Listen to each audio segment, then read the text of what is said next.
السلام علیکم۔ آج ایک بھائی کا فون آیا کہ جس نے ایک بیوہ سے شادی کی، اس کی بچی کو بھی قبول کیا، لیکن وہ بڑا پریشان اور کہتا ہے کہ قاری صاحب جب سے شادی کی ہے میری زندگی عذاب بن گئی ہے، نہ ہی وہ بچی میری عزت کرتی ہے اور نہ ہی میری خاتون میری عزت کرتی ہے۔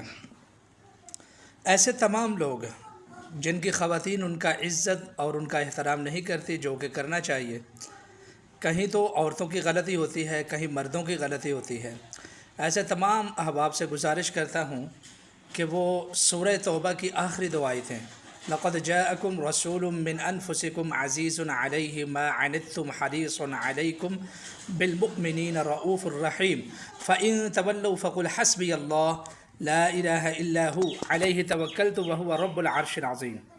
یہ دو آیتیں ہیں، ان کو روزانہ ہر نماز کے بعد تین تین پڑھنے کا معمول بنائیں، یا پھر صبح کے وقت 41 مرتبہ پڑھنے کا معمول بنائیں۔ انشاءاللہ العزیز ان کی بیگمات عزت کرنے لگیں گی، رسپیکٹ دینے لگیں گی۔ بہت زبردست بڑا مجرب ہے، تسخیر اور عزت کے حوالے سے یہ وظیفہ بڑا ہی مجرب ہے۔ جو لوگ یہ وظیفہ کرنا چاہتے ہیں وہ کمنٹس میں سبحان اللہ لکھیں، وظیفے کی عام اجازت ہے۔